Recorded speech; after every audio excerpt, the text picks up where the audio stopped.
Hey Kim, welcome to Shared Narratives. Thanks for having me, Lily. So excited to have you. How does it feel to be on the other side of the table? Because usually you are the podcast host and you are the one asking the questions.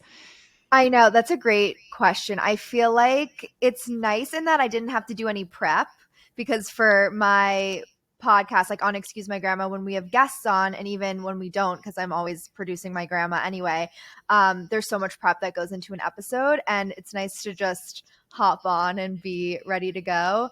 And it's always kind of easier to talk about yourself, I think, Yes, for definitely. some people. Yeah, I love that. I have so many questions about your relationship with your grandma, which I feel like is so unique and so special. I guess my first question is what do you think like your family did to foster that relationship?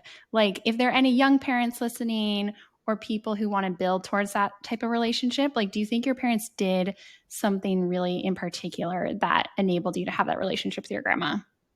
Yeah, I think we were lucky because geographically we were all very close. So I guess what they did was purchase an apartment a block from where my grandparents were. And then because of the proximity, my grandma was over every single day, essentially like a second mother.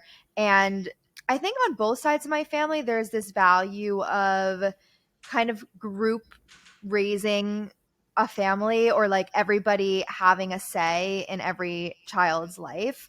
Obviously, my parents made most of the decisions for me, but I really think at least I see them always talking on the phone and figuring things out together. So I think there's definitely this group mentality that foster that connection.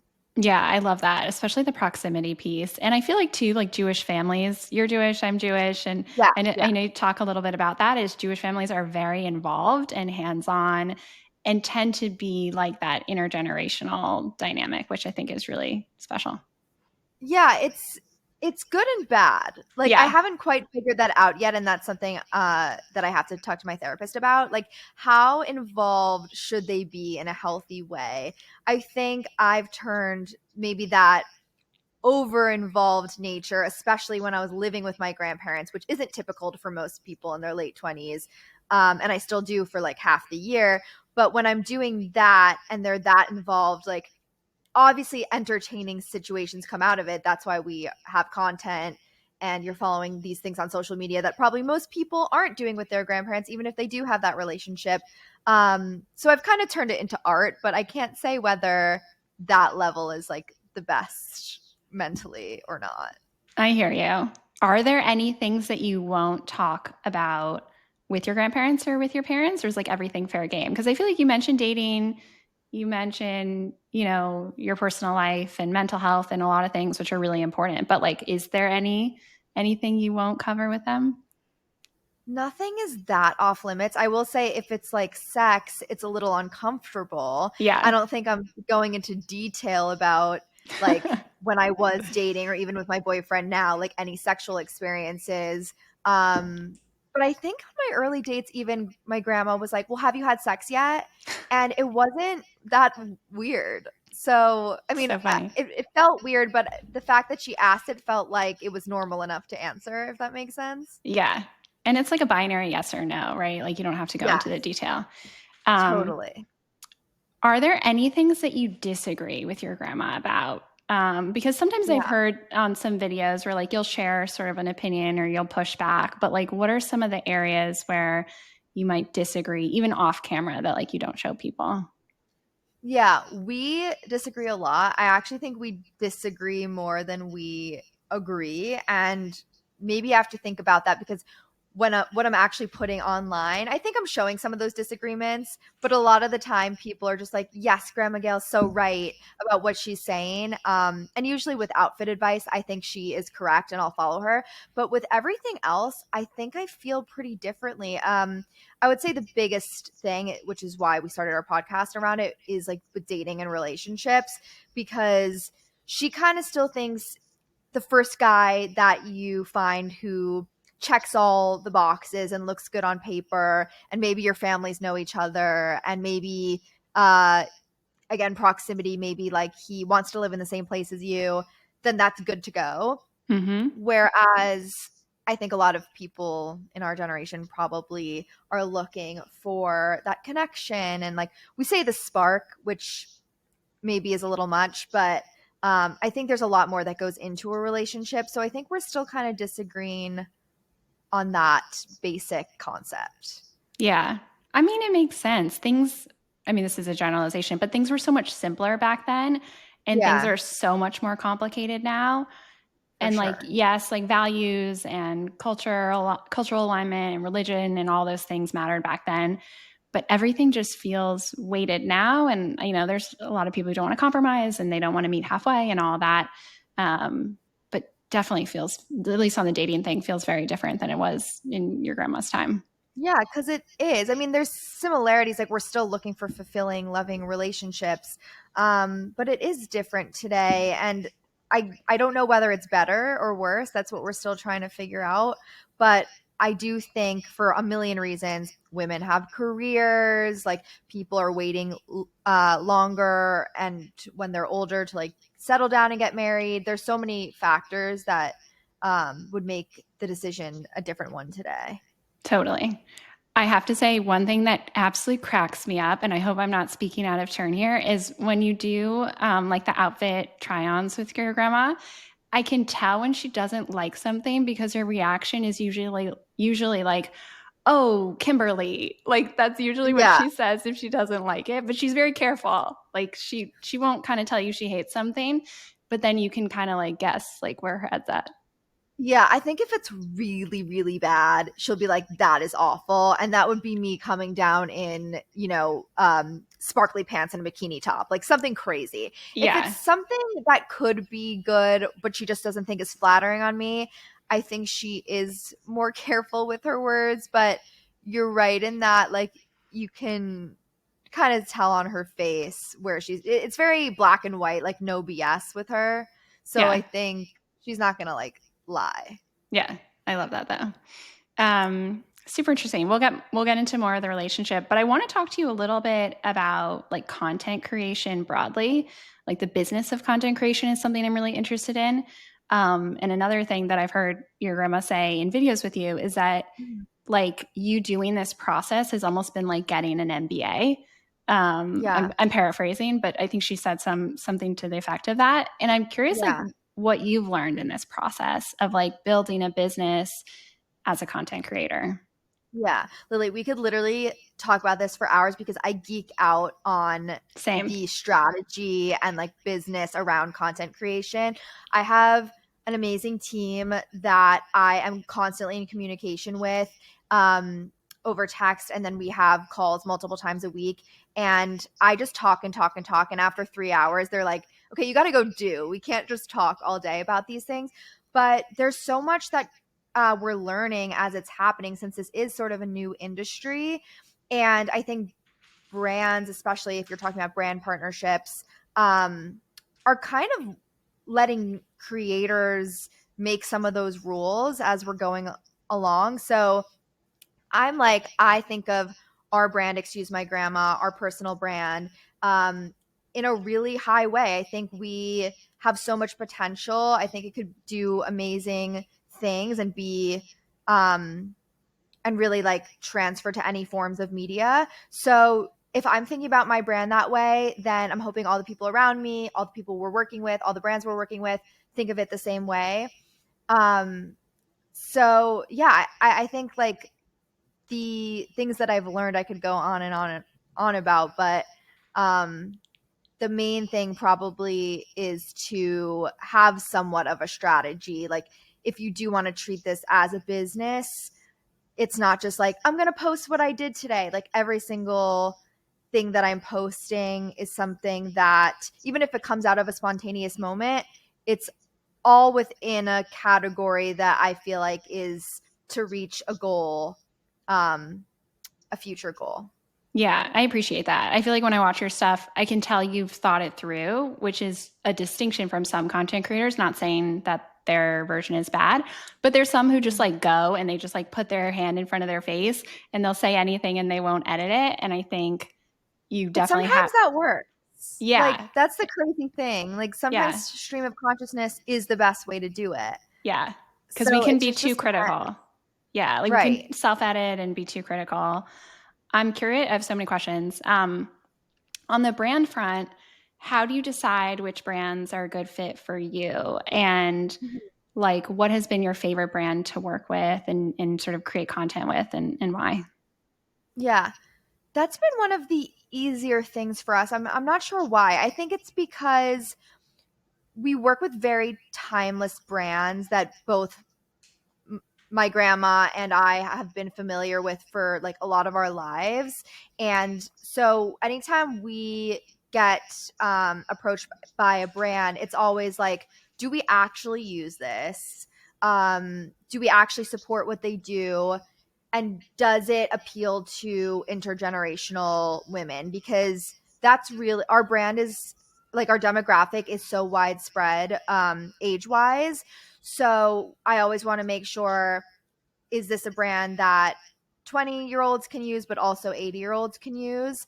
Obviously, it depends on the category, but that's always how we kind of approach things.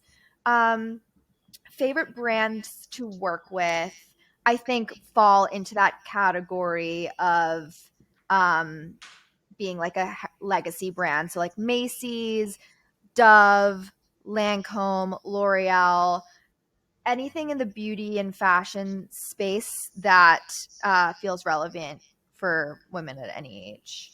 Super cool. Are there any, I'm sure there are, but like, can you share any brands or products that have come to you where like you just felt you couldn't do it? You don't have to name them, but like categories where you're Yeah. like, that doesn't make sense for us. Yes. I feel like I want to have a good answer to this. There's things every day that I don't even open the email because it's not that Hmm. it's spam, but it's like, we have this product on TikTok shop, and then I don't know, it's really really random. And of course things where I feel like the budget's not there, I just like Yeah. won't really open the email. But category wise, we are lucky because we've worked with like McDonald's, and then we've worked with Toyota, like things in Microsoft, like a lot of things in the tech world. Because I feel like it's really about our relationship and our dynamic, and we could transfer that to whatever product that is. So there's Hmm. not that much I say no to. The Yeah. only thing I'd get wary with maybe is like a beauty product that doesn't have FDA approval or something like that. But Hmm. Yeah, that's interesting. Yeah, it's funny. I listen to a lot of podcasts. It's like I just love this category. And you can tell when people are doing an ad for something they've both never tried, like a product they literally can't pronounce, and then in a right. category that they don't know anything about. So it'll be like a fashion girl talking about sports betting. And like, Yeah. yeah, it's like get your bag, like Right. do get the money, but also you can tell when it doesn't feel super authentic. And maybe it doesn't matter, right? Like in the end, but yeah. Right. Well, I think if you want that brand to work with you again, then obviously there has to be some movement in that your audience resonates with it. So if everyone who Yeah. follows you is a fashion girly and you're talking about sports, I doubt anyone's going to like click the link or use the code or whatever it may be. And then you won't have return business. So even though if Yeah. it's like immediate satisfaction, it might not be a smart long term decision. So it just depends on the person, how they run their business. Yeah, the metrics piece for sure resonates with me. It's Yeah. like if they're not clicking or they're not shopping or not using the promo code, then yeah, it doesn't really help the Mhm. brand that much. Right. Um, Although that stuff is hard to track, like especially if yes. you aren't working off affiliate and it's just like shop the new collection at blah blah blah now. There's really no way to see whether they came from your post or not. So I don't know. That's something on the brand side, a question for them. But I think about that so much. It's like, if you drive on a highway and you just see a billboard, and so you have right, no idea what cars drove by, whether they saw it, whether right. they purchased something 2 weeks later, or like a bus ad. Like in some ways, we've come a long way with technology. In other ways, the attribution is still not fully there. And maybe it's just about Mhm. like brand awareness and creating Yes, like exactly. more, yeah, more awareness for the brand. I mean, you mentioned some like major household brand names, which is awesome. Is there like one company that you're like dying to work with that you are manifesting or like dreaming about partnering with? I get this question so much, even internally. Did I freeze? A little bit, but I can hear you talking. Okay, yeah, I see myself frozen. Okay. Yeah. I hope the video comes back. But do you want me to wait or I Oh, got you okay. back. Am I Yeah, back? yeah. Yes. Okay. Yeah. Um, yeah, I want a good answer to this question because I know on my end, I think it would be amazing to work with some luxury brands like Chanel or something like that, cuz or Dior, cuz my grandma has always worn a lot of those pieces, and then I've taken them from her secondhand and it's sort of my vintage. So I think that would be amazing, but also I'm really interested in the entertainment space, and I've worked with Hulu and Disney and Amazon, but I would love to continue like working with streamers and networks. Yeah, those are awesome. I feel like, and I could be wrong, but even just from observation, is the major designer luxury houses haven't done a ton of like influencer partnerships. Yeah, Like they'll do like Chanel Beauty will do sponsored posts, but you exactly. won't always see like the highest end couture runway, whatever. Yeah, that's why I don't even like that answer, because if they don't have budgets, those companies, for influencer marketing, so it's not even really a smart decision to say you want to work with them. If anything, it just puts you in a category that kind of makes you seem luxe. And then maybe other brands, maybe like a Ralph Lauren would make more sense. But they definitely do gifting and they do brand trips. But it definitely, for the designer brands, is more in the beauty space, not retail. Yeah. I actually don't know anyone who has, unless you're A list and then you're like in their campaigns and their commercials. But that would be Yeah. cool. Yeah. I mean, you can definitely still manifest it for sure. And at a minimum, Yeah. like you said, there's like points in between on the journey. Like by the time that they're ready to allocate money to influence or marketing, at least they know about you. Maybe they've given you something, you posted about it. And then there's like runway shows that they Yeah, invite, like, famous women too. Um, totally. but yeah, definitely worth manifesting. Okay. I don't Yeah. regret it then. No.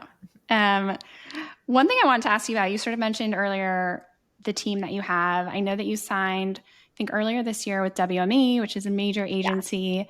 I'm curious, like, what that process was like. Like, how did you decide what agency was best for you?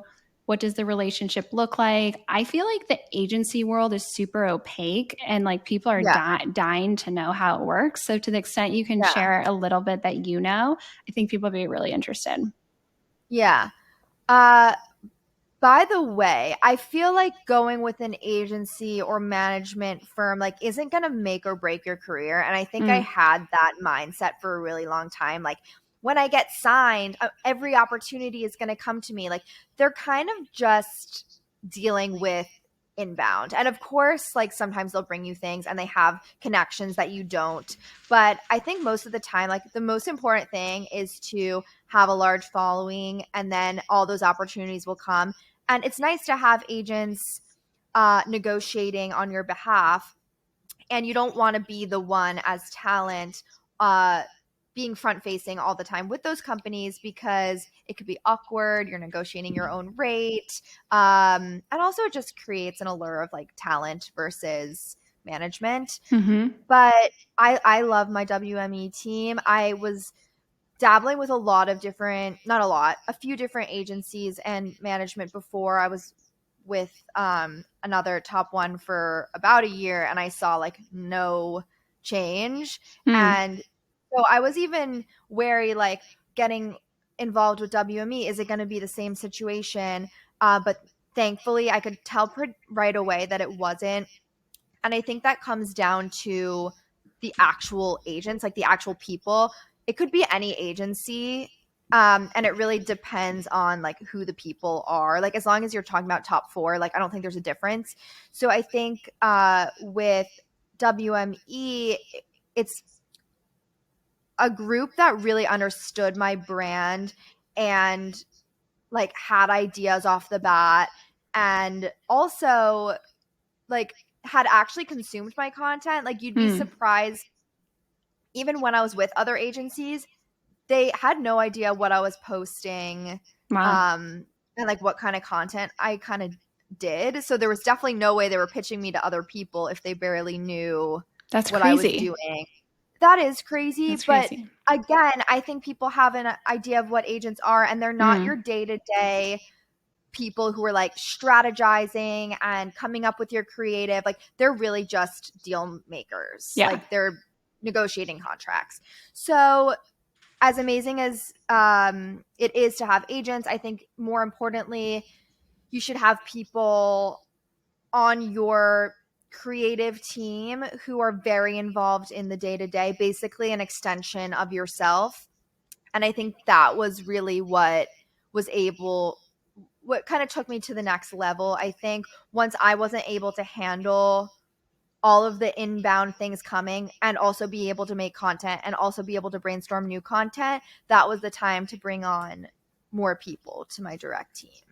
Yeah, makes a lot of sense. I mean, I'm like very new to this whole world, but already it's hard to play all those roles. Like they require so many different skill sets of like content creator, the marketer, the editor, the, Yep. booker for podcast guests. Yep. And at least what I've learned is like delegate the things that are like either it sounds really bad to say, but like not worth learning. Like it's not a good use of time for me to like be an editor of audio, you know, Right. and figure out, But okay, by the way, like I, not to say my way isn't the only way, but yeah, I like booked, edited, produced and hosted my podcast for like 2 or 3 years before bringing people on. And it's just like if you're going to do that, then you pretty much are committing to this being your full-time job and not having anything else going on. yeah, So I agree that like now this is the way I do it now. Like I have people doing each of those jobs that I just mentioned, so I can really focus. I mean, I'm still producing, but so I can focus mostly on producing and hosting. And I think if you can like find people who are like the best at each thing, then that's probably going to make the best show versus like you scrambling to get everything done. yeah, for sure. And to be clear, I don't have a team by any means. I'm talking about using like a freelancer on the internet to edit But audio. still, what like Yeah, that's somebody else, you know? yeah. Um, Really interesting. I want to talk a little bit too about sort of just like social media broadly, because I feel like it's always changing. It feels like every day it's like trying to keep up with like what's new, what's happening, what's the best platform to use. So I'm curious, just in terms of like content and your platform, you talk a lot about obviously, relationships and lifestyle stuff. I'm curious, do you ever feel any pressure to talk about like current events or things that are happening in the news or like politics? Or Mhm. you're just really good about staying like true to your brand? Like it's sort of a question about reacting to what other people do in social media versus like, okay, Yeah. you know who you are and you're sticking to it. Yeah.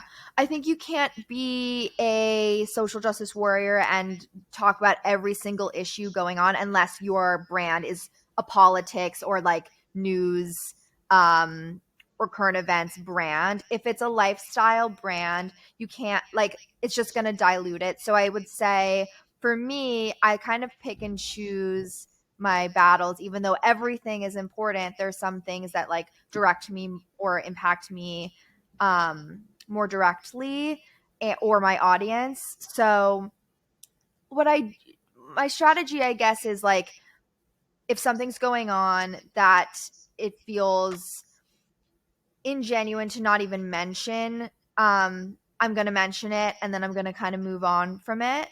Uh and that started I guess really in the last few years. And I try to, if it was up to my grandma, it would be a politics account and a politics podcast. Same with my That is mom.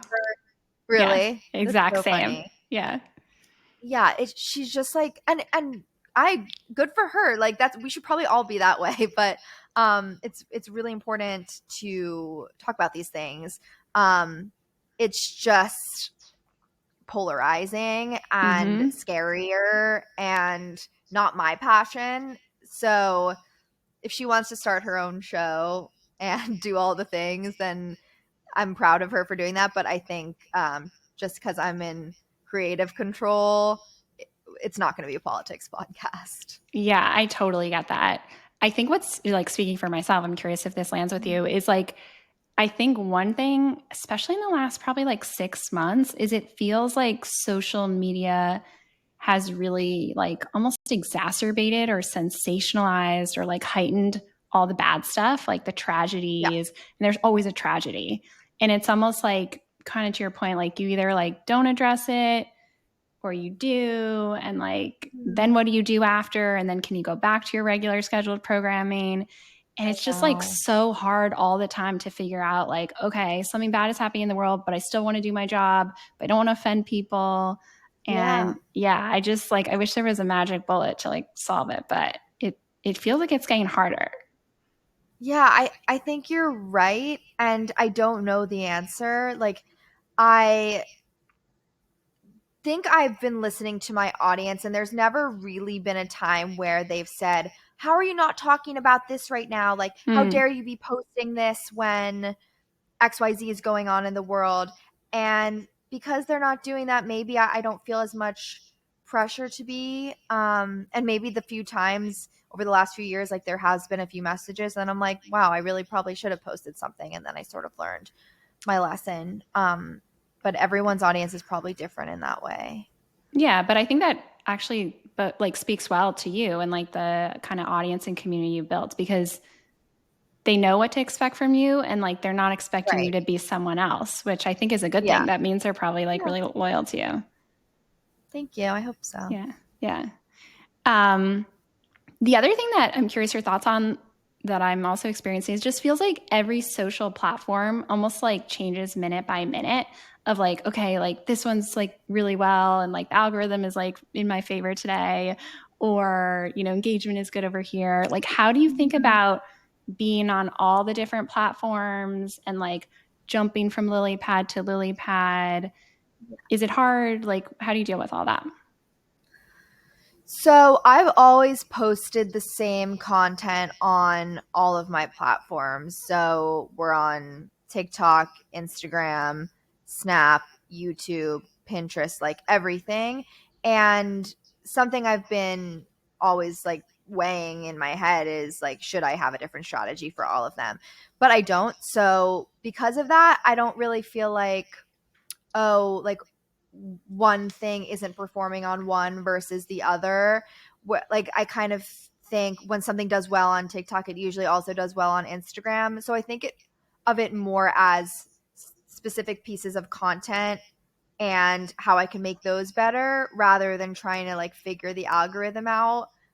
But again, I don't know if that's even the right way to do it because of course sometimes I'm like, oh, why am I not getting views? But I really don't blame it on the algorithm. I kind of blame it on myself. Yeah. Interesting. I think I blame it on both me and the Yeah. algorithm. Yeah. I mean, it's easier to do that, and I probably do both too. Yeah. Um, do you think there's like opportunity for a new social media platform? Like, do you feel like there could be a new one, and like what would you want it to look like? Like, do you crave something different or new, or like you're happy with, you know, Instagram and what we have? I think I crave something new, but I don't know if it has to be a whole new platform or Hmm. if it can just be new like tools and updates to the platforms we have. I'm not sure. Um I feel content with short form. I would really like to do some more long form content, and I guess that's what YouTube is for, but I feel like YouTube for some reason for me, like I'm still figuring out my like footing on there and how to grow. Like I almost wish there was a long form platform that like was really easy to go viral on, Hmm. but I feel like that is YouTube and I'm just trying to figure it out still. Yeah. When you say long form, I'm guessing you don't mean like podcast video. Like, would it be like a week in your life or like behind the scenes of Excuse My Grandma? Like, what type of long form stuff would you want to share? Yeah, you're right because I guess our podcast is long form because it's 30 minutes to an hour. But I think I'm thinking more of a visual um like piece of content. So and I'm not even really thinking vlog. I think I'm more thinking we obviously everyone watches a ton of TV and we're Mm-hmm. binging it at home, but like is there a way that we would be watching like digital first, almost produced like a TV show type of content, whether it's scripted or unscripted, or like what that would kind of look like. But that's something I've been thinking about. Yeah. It feels like we're going towards that direction. Like even, did you see like Serena Kerrigan has like a sort of short Yeah. series? It was on TV, but I think like they produced it in like a pretty lightweight way, like Yeah, it quickly. was on Peacock Yeah, and it was 10-minute episodes. exactly. And like I think they like literally created and filmed it in like 2 weeks or something. Oh wow. Yeah. So it didn't have sort Yeah. of like the budget or like production duration of a big screen show or movie or whatever. But I hear what you're saying. Mhm. I feel like they're going to be, I don't know what the right word is. Yeah, shorter Yeah, form TV. right. Yeah, I don't know what the right nomenclature is. Yeah, more digestible, short form, scripted content, maybe. I don't know, Yeah. whatever the phrasing is. I think in that Peacock situation, they invested in a few creators that they decided they would do content with. So that would be really great to see other streamers kind of invest in creators in the same way. I don't know if they have already, but I think I've only seen it with this Peacock situation. Yeah. Are there like who are the creators that you really admire? Like in any category that you look at, like you like their content or you like their vibe Yeah, or you like how yeah. they built their business? I like Alex Cooper. She's like my North Star. I think I love how you connect with her and like relate with her, yet she has this giant brand. I Hmm. like that she started her own like media network where she's producing now things that don't even star her but have other talent. And you're still invested in it because the brand is so strong and you like trust her sense of I don't know, what's interesting and entertaining. Mm-hmm. I like Jake Shane. I think similar kind of thing. He's fun. I like that he's doing live shows. I like Paige and Hannah from Giggly Squad. Um, and I am an Alex Earl fan. I still love watching her, all of her videos, and she's gorgeous. She's killing it. I feel like she is Yeah. like the next Alex Cooper, or maybe already is. Like she's doing Yeah, I think so many different. different, but like so many business ventures and investments and Yeah. like expanding horizontally, I guess, like in just in so many Yeah. categories. Right. It's beyond at this point, it's beyond TikToks. Yes. Like you're seeing her on a Super Bowl commercial. She's investing in Sipsmark as like she's and has I don't does she have well she had her podcast. I think it just came back. Like she definitely Yeah. is existing as a media entrepreneur more so even than just a TikToker at this point. Yeah, for sure. I sort of say that, I mean, I'm not saying anything that people don't know, but it's almost like there's like a window of time where someone's like on the rise or like they've hit like sort of critical mass or sort of like velocity. And then it's Mhm. like go time. And then it's like, Yeah. I hope you have a good management team because you should expand as quickly as possible and do as many good things. Not you, but like them. Do you know what I Yeah. mean? And there's like a Yeah. Well, moment in time to like capitalize on it. And some people, like I would say, Giggly Squad is like amazing at that. I'm obsessed with them and they're doing everything. And then other times it's like, I'm like, oh, they should be doing more. Or someone should be like expanding more. You know what I yeah. mean? Yeah, that's what I was just going to say. It's like you get this blessing in your lap if you suddenly go viral and people are talking about you. And there's some people that really don't capitalize on it and then they're like gone with the wind. And then there's some people who become huge. So yeah, like I'm thinking, no offense to her, but the girl who this she always comes to my mind, like the one who said, I'm looking for a guy in finance, like Yes. that song. Like Yeah, everyone talked about that. Like, where did she go? Like you get such a moment and then why don't you expand it? Like that just pisses exactly. me. I think I could be totally wrong. I think she tried to create that into like a full blown song or like have a Right. music career. I could be wrong. But like also, Okay. I wonder if that was like an accident, right? Like I sort of wonder if like it like wasn't meant to be viral or go big and then maybe she like just wasn't ready for it. I have no idea. But Maybe. yeah. I don't know. You're right in that like not everyone's trying to become a content creator and you can still put stuff up and have fun with it. Uh, but I feel like so many people would kill for notoriety like that. And also it's not easy. Like it's not just because you have a viral moment then suddenly you're going to be this like top 100 creators in the world and you're but you know, you always think like what these people think when this happens to them. Yeah, for sure. And also, like, one thing I think a lot about, which you know really well, I'm sure, is like the bigger the project, the longer it takes from like inception to launch. And so, Yeah, like, you could have a big moment, and then let's say you want to like build a TV show. It could take like 2 years for that TV show to come very. out. And so, you have to like make sure you're still on people's minds and like, Yeah. you know, engaging people and whatnot. Or like maybe you create like a physical product, like an alcohol brand, like that stuff takes so long. Right. And it's like you need to have longevity in order to get there, you know? Yeah, keep people interested in that interim before something big launches. None of it is easy. And that No. the idea of a window also kind of scares me cuz I don't know if I cuz some people do have really steady growth. Like Yeah, I I don't don't know if everyone's like an overnight thing. yeah, sorry. I didn't mean to. I I don't don't know. Now I'm getting self-conscious. I'm like I've been doing this no. for 4 years. What if I miss my window? No. I did not mean that by not speaking to you on that by any means. Yeah. It's mostly just like a comment or observation about the category more broadly, where like Yeah. I've seen the good examples where I'm like, oh damn, like Giggly Squad, it's insane now. Like I'm obsessed with Paige, and it's amazing how many things she does. Like she's got a Yeah. clothing line, she's got like the biggest brand deals. They got the tour, they did the podcast. Like it just Mhm. keeps going, and I'm like, Yeah. she's really It's smart. a next level. Yeah, next level. Um, I know you mentioned like maybe doing some of this like longer form content, but are there any other like categories that you would want to like try or expand into, like physical products or I don't know, other stuff?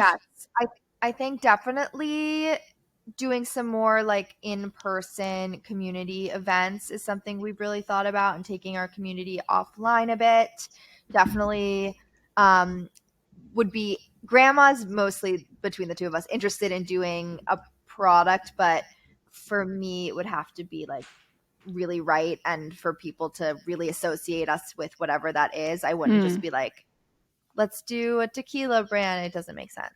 yeah, So I'm not closing off to any of these things. But yes, of course, like it's all part of my master plan, and we're working toward a lot of things. I love that. Do you, it doesn't seem like you, well, I don't want to put words in your mouth, but like, do you ever feel like sort of like self conscious, like when like people come up to you on the street or like they recognize you or like they know who you are, or it's like all in good fun and you enjoy it? So I think as people get bigger, it's almost like that's when they start talking about like the mental health impacts and like the Yeah, yeah, anxiety and yeah. all that stuff because it's like overwhelming or a lot of pressure. Hmm. But also some people just love it. And like, I know those types of people. My dad is one of those people. He just loves like the Yeah. attention. We both love it when people approach us. I think I'm a little more shy. Like I've always had some level of social anxiety. So I think in the moment, I'm not always really sure what to do. But then after, I'm really happy that someone can, because it feels like, okay, I'm doing something that people are actually enjoying and it makes me want to keep doing it. Like, of course, that's going to feel amazing. But in the moment where, especially when people are like, oh, so like, are you still like, I know last night you went to this restaurant. Like, are you still gonna do this today? And you're like, oh, I forgot that I said that. And that always, it's not that I don't like it. I just sometimes don't know what to say. So I think it's just like practicing that. But I will say, like, generally, I've always had like a desire. I studied acting, like I always loved being on camera. So like I always wanted this kind of relationship with people, and I think grandma like never really wanted that or saw herself like being famous in any way. Obviously we started this when she was 79, so she definitely didn't think it was happening. And now that it is, I think she almost is like you see more of a personality shift for her. Like I don't want to say like getting a big head at all, but it's like she thinks she's a little celeb because she doesn't like truly I think understand the like what social media can do to people. Like she obviously sees it in our world, but she doesn't even know about like the Alex Earls of the world and like how big it could really be. So for her, she's like, she thinks she's like height of celebrity. And I'm like, no, not quite. We're getting there. But for me, since I've always like wanted it, I feel like I'm still striving and I haven't like appreciated it yet. Yeah, that makes sense. I mean, you're young. I mean, you still have so much more time. And Yeah. like, not that she doesn't, but it's like, I think you've mentioned before, I could be wrong, but like she didn't work or like it was a stay at Yeah. home mom. And so this is like a new lease on life and like a new sort of career for Mhm. her. So I could see it being like just like really exciting and almost like Yeah, exhilarating to like get that type of absolutely. attention kind of later in life, which is really cool. Um, Yes. that's awesome. Um, Cool. One other, thing I just wanted to ask you about because you've shared like a bit about like dating and relationships on the platform, and I think like you do it in a really like real and honest and authentic way, not in like a overly emotional or like kind of dramatic way. Um, and now you're in a relationship, which you've shared a little bit about, but like, would you ever go deeper into that category? Because I feel like there's a lot of opportunity in that world to do stuff well. Like, there's a lot of bad content about like dating and relationships, but I Mm. feel like there's so much white space. I'm curious how you see it.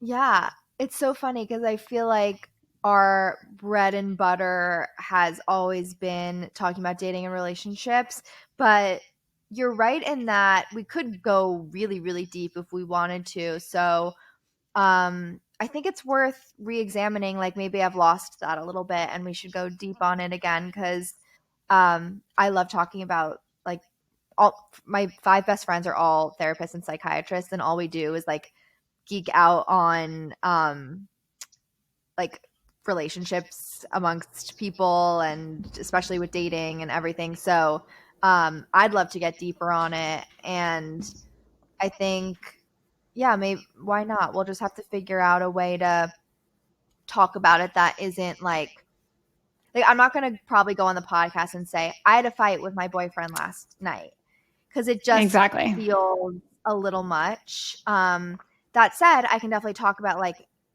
general experiences I've had. I don't mind talking about dates from a year or two ago.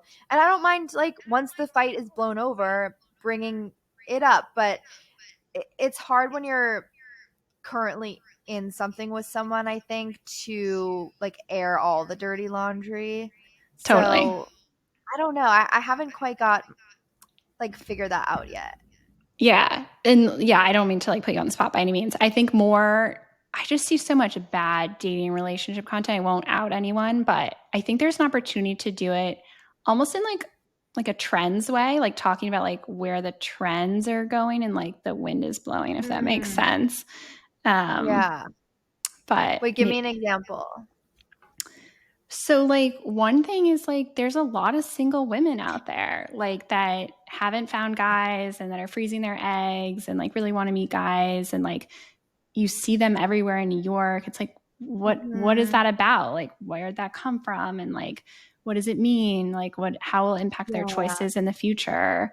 I think this like category of like single women, Yeah. it gets some attention, but I think it could get like more thoughtful attention.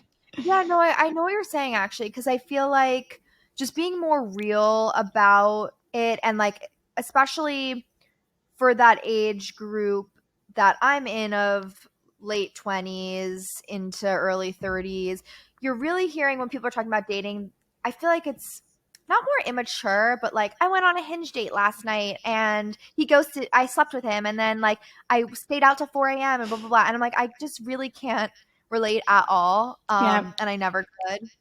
So I think maybe just something that's like a little bit more real for most people, especially in New York City, because it is maybe like a bubble. Yeah, for sure. It is a bubble, but then it's like women are facing the same problems everywhere, like whether they live in Everywhere. a small Absolutely. town or across the country or in a foreign country or whatever. Yeah, actually, Um, you're right. Because I also, when I'm in Florida, have the like it's the same thing. It doesn't really matter. yeah, really interesting. I think there's like a whole business, maybe like an Alex Cooper, someone will tackle it at some point. but I think Yeah. there's just like a big category opportunity. Anyways, I want to be mindful of your time. This was so fun. I appreciate you doing it with me. Thank you so Um, where much. can You had such people, great questions. oh, I appreciate it. Where can people follow you and learn more about Excuse My Grandma? So, Excuse My Grandma on all the social platforms is at Excuse My Grandma. My personal is Kim Murstein. That's KIMMURSTEIN. And then our podcast, Excuse My Grandma, is anywhere that you listen, Apple, Spotify. You can find us there. Amazing. Thanks, Kim. Thank you.